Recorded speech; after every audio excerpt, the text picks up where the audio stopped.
Frankly, it's irrelevant who they are directing this foul abuse at. It's not acceptable. Swearing can be a difficult issue, but swearing as part of directed personal abuse is not something you can or should tolerate. Identify the ringleader and send him off, or if there are two players who are equally guilty of the worst abuse, show both of them the red cards.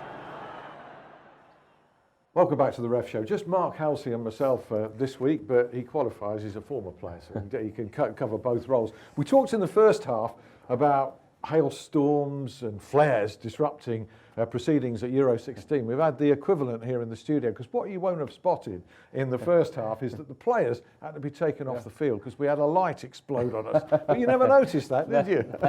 Safety reasons as well. Get them off, get them out. It's hazardous, this job sometimes.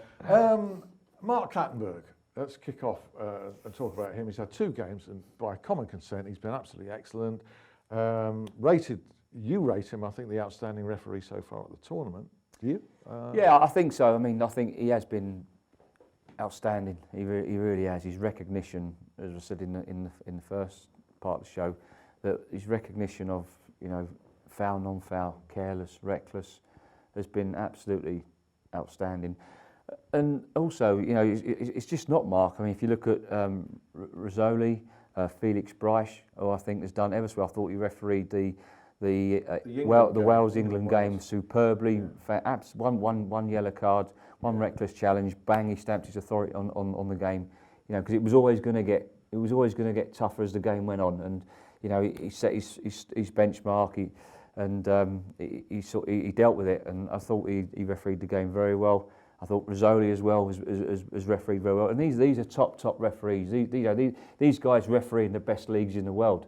And you've got Kaki, and I think is another a very good referee, and Kasai is also another a good referee. So there's abundance of talented referees in the Euros. And I said before, you know, Kalina's got to take a lot of credit the way he's got them together. You know, got their body fats down, got their fitness up. And I think Martin Axon done reasonably well in his game as well. I know he came into the tournament on the back of a calf injury, hadn't refereed at all.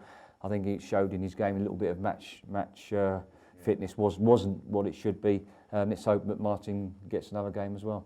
There's the prospect, of course, very real actually, of an English referee going all the way and refereeing the final of the European Championships. But of course, it doesn't just depend on Clattenburg or Atkinson refereeing well, does it? It depends on something else. It depends on how far your team goes. I think that they'll keep Mark and his team there right to the end,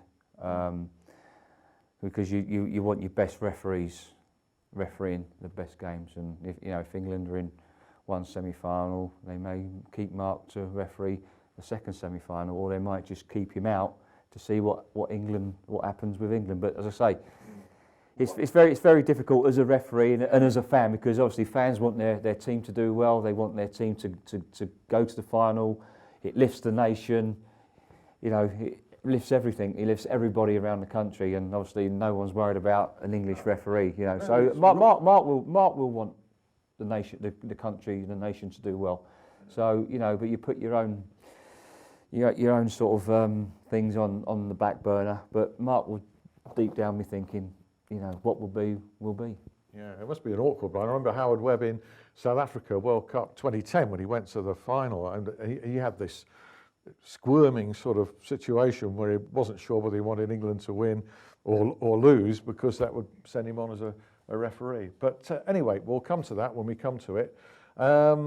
Shirt pulling we mentioned. We're glad really, because it's been throughout the last year we talked about grappling and referees getting a grip on it. Well, it looks like the players have taken note of some warnings pre-tournament not to do it, apart from in that France-Switzerland game.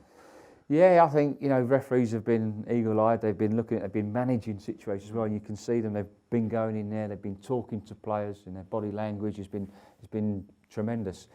You are going to get one or two incidents. There is a certain amount that goes on. There's a certain amount that they want you to let go. But the ones that need to be picked up, like you say, the one by Sagna last night in the France-Switzerland game, there, as referees, the referee will be disappointed that he's not picked that one up. You know, I can't remember who the referee was in the was it the Austria-Portugal game. Yeah. Was it I Rizzoli? forget as well. Yeah, I think it was. I'm not sure. I think it may have been the Italian. I think it may have been Rizzoli, but it was an absolutely fantastic spot. You know, Yeah. absolutely fantastic spot where the Austrians pulled Ronaldo back, and absolutely, you know, obviously he's got time because the ball's out on the run. He's looking, and he's penalised it, and he was correct to penalise it with a yellow card because there's doubt there whether it's going to be he's stopping a denial of a goal scoring opportunity because the ball's going to come across. You're not sure if he's going to get on the end of that. So I thought it was a tremendous decision by the referee. And one of so many really, really good spots. All the officials working well as a team. When it's as good as this, you could well ask, you know, who needs a video referee? Now I'll throw that one in as devil's advocate. Who needs a video referee when it's as good as this? Sagna, right? Switzerland. So it's just the isolated. Well, listen, the refereeing's been superb in this Euros. I mean, but you go to is it the Copa America? Yes, Copa Brazil, America. Brazil. Now this is just if people don't know, this was as Mark absolutely rightly says, Copa America in the USA. Brazil were knocked out in the group stages only. 1-0 defeat to Peru. The winning goal was handled into the net and allowed clear. to stand. Just a bit like it was a bit like the Henry situation with Against Republic. Yeah. So you know, it's just not this tournament. There's other tournaments that go all around the world. We've got our domestic season. We've got the domestic seasons all around the world. So it has to come in. Technology has to come in. Yeah, but certainly without a video referee, they're doing remarkably well. I think they're doing. As I say, it's the clear leadership. From Kalina, from the top. Another incident. This is a MLS game in America on Sunday. This was a game between Sporting Kansas City and FC Dallas, and a clear own goal was scored in favour of Dallas in that game. It was about a yard over, wasn't it? Clearly over the line. Officials didn't see it, so there's another one. Well, it's a massive decision, wasn't it? Yeah. You know, because obviously the away team, was it the away team that they would have gone 1-0 up? Yeah. Well, this goal would have been in favour of Dallas. Yeah. It would have gone 1-0 up. Yeah. But I'm amazed that the MLS haven't got this in the system. You know, because some massive league. There's a lot of money in the game over there, so.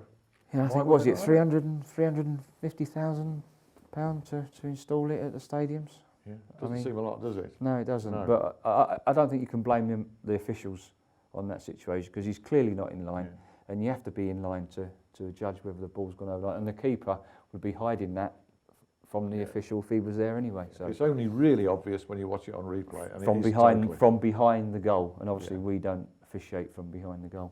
Finally, but actually, just going on, so I'd just like to say, if the fifth official or the fifth the fifth official, the additional referee had been engaged in that league, he should have seen it. He would have seen it, and then the goal would have been given. Yeah, although I think we'd rather go down the technology route than the extra absolutely. Yeah. Just finally, behaviour of players generally and the benches. I mean, it's one thing for referees to want games to flow, to be lenient a little bit.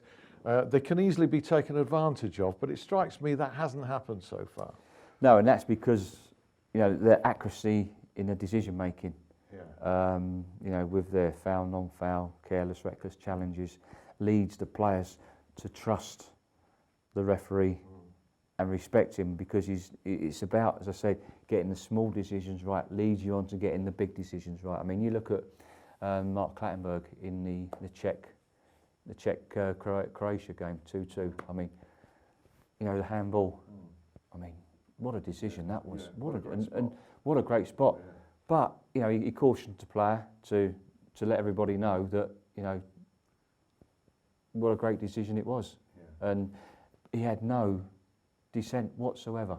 So I think on the whole, it's because of give credit to the referees. It's their accuracy in the decision making. That could change when knockout stages come. It's going to be more challenging. It's going to be more challenging, yeah. And at that point, because one game, you go home. Yeah. You lose one game, you're going home. So. Yeah. Right. I think we've won. I think we've got through in the end here. A ref show with a difference this week, just with the expertise of Mark Halsey.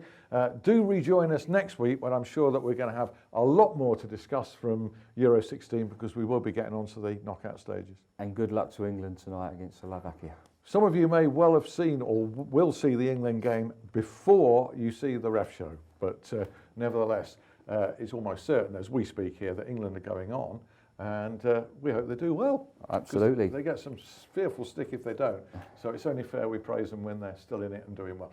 Join us for another ref show next week. See you then.